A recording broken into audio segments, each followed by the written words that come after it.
কোষ্ঠকাঠিন্যর সমস্যা অনেকেরই হয়ে থাকে। অনেকেই এই সমস্যায় ভুগে থাকেন। অনেকেই দীর্ঘমেয়াদী কোষ্ঠকাঠিন্যর সমস্যায় ভুগে থাকেন। অনেকেরই এই সমস্যা দিন দিন বেড়েই চলেছে। কোষ্ঠকাঠিন্য বেশিরভাগ ক্ষেত্রে খাদ্যাভ্যাসের পরিবর্তনের কারণে বেড়ে যেতে পারে।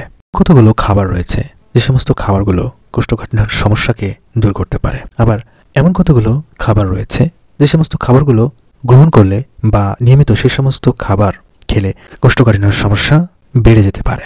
কোষ্ঠকাঠিন্যর সমস্যা বেড়ে যেতে পারে এমন খাবারের ভিতরে বলতে গেলে প্রথমত বলতে হয় ফাইবার বা আঁশযুক্ত খাবার কম গ্রহণ করলে। ফাইবার বা আঁশযুক্ত খাবার কম গ্রহণ করলে কোষ্ঠকাঠিন্যর সমস্যা বেড়ে যেতে পারে। অর্থাৎ যে সমস্ত খাবারে ফাইবার বা আঁশ রয়েছে সে সমস্ত খাবার বেশি বেশি গ্রহণ করা উচিত।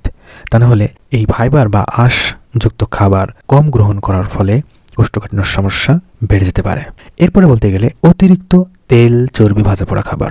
যারা অতিরিক্ত তেল চর্বি ভাজা পোড়া খাবারে অভ্যস্ত তাদের এই কোষ্ঠকাঠিন্যর সমস্যা বেড়ে যেতে পারে। অতিরিক্ত তেল চর্বি ভাজা পোড়া খাবার গ্রহণের জন্য দিন দিন কোষ্ঠকাঠিন্যর সমস্যা বেড়ে যেতে পারে। এছাড়াও যারা ফাস্টফুড, জাঙ্ক ফুড ইত্যাদি খাবার বেশি মাত্রায় গ্রহণ করেন এবং এই সমস্ত খাবার পছন্দ করেন, এই সমস্ত খাবার বেশি মাত্রায় গ্রহণ করার ফলে কোষ্ঠকাঠিন্যর সমস্যা বেড়ে যেতে পারে। তাই অবশ্যই এই জাতীয় খাবারগুলো কম গ্রহণ করা উচিত। প্রয়োজনে এই সমস্ত খাবার এড়িয়ে চলা উচিত। এরপরে অতিরিক্ত লাল মাংস খাওয়ার কারণে কোষ্ঠকাঠিন্যর সমস্যা বেড়ে যেতে পারে। তাই অবশ্যই এই জাতীয় খাবার এড়িয়ে চলা উচিত, কম গ্রহণ করা উচিত।